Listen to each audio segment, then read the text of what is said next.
சிந்து பைரவி சீரியல்ல இந்த பக்கம் வெளியில நம்ம சிந்து சமைச்சுக்கிட்டு இருக்கும் பொழுதே இசைக்கு சிந்துவோட ரூமுக்குள்ள போயிட்டு பெட்டியில இருக்கிற சாமியோட நகையெல்லாம் திருடிடுறாப்புல.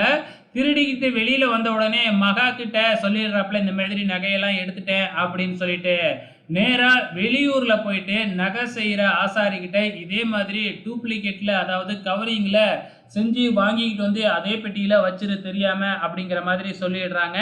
இதெல்லாம் தெரியாம இந்த பக்கம் சிந்து வந்து பாத்தீங்கன்னா டாக்டர் கிட்ட போயிட்டு ரொமான்ஸ் பண்ணிக்கிட்டு இருக்கு சிவா கிட்ட.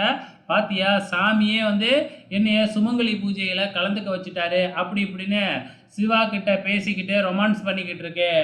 இத இங்க அன்னபூர்ணி பார்த்துட்டு வந்து பாத்தீங்கன்னா சிந்துவை கூப்பிட்டு, சாமி சொல்லிட்டா உன்னைய விட்டுருவனா, கூடிய சீக்கிரத்துல நான் சிவாவுக்கு இன்னொரு பொண்ணை பார்த்து கல்யாணம் பண்ணி வைப்பேன் அப்படின்னு சொல்லிக்கிட்டு இருக்கு. ஸோ இதனால சிந்து கொஞ்சம் மன வருத்தத்தில் இருக்கிறாங்க. இது ஒரு நடந்து முடிஞ்சிருச்சு இல்லையா. இந்த பக்கம் வந்து பார்த்தீங்கன்னா நம்ம பைரவியும் நம்ம அன்னபூர்ணியும் பேசிக்கிட்டு இருக்கும் பொழுது சஞ்சய் அங்கே வராப்புல. சஞ்சய் நேராக ஒரு வேலையை எடுத்துக்கிட்டு தான் வராப்புல. இந்த மாதிரி இஸ்ரோவில் உனக்கு வேலை கிடைச்சிருக்கு, நீ போய் 3 மாதம் அங்கே வேலை பார்க்குறதா இருந்தால் வேலை பாரு அப்படிங்கிற மாதிரி பைரவிக்கு அந்த ஆஃபர் லெட்டரை கொடுக்குறாப்புல. பைரவிக்கு பயங்கர சந்தோஷம். அன்னபூர்ணி ஓகே, நீ போய் பார்த்துட்டு வாமா, 3 மாதம் தானே அப்படிங்கிற மாதிரி சொல்கிறாங்க.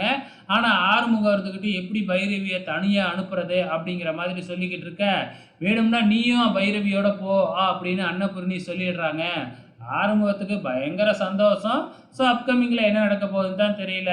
இந்த பக்கம் இசைக்கு சாமியோட நகையெல்லாம் எடுத்துக்கிட்டு நேராக வெளியூரில் போய் ஒரு ஆசாரிக்கிட்ட பணத்தை கொடுத்து உருக்கி இதுக்கு பதிலாக டூப்ளிகேட்டு செஞ்சு கொடுத்துரு அப்படிங்கிற மாதிரி சொல்லி பணத்தையும் கொடுத்துட்டாப்புல. ஸோ என்ன நடக்க போகுதுன்னு தான் தெரியல. நாளைக்கு வெயிட் பண்ணி பார்க்கலாம்.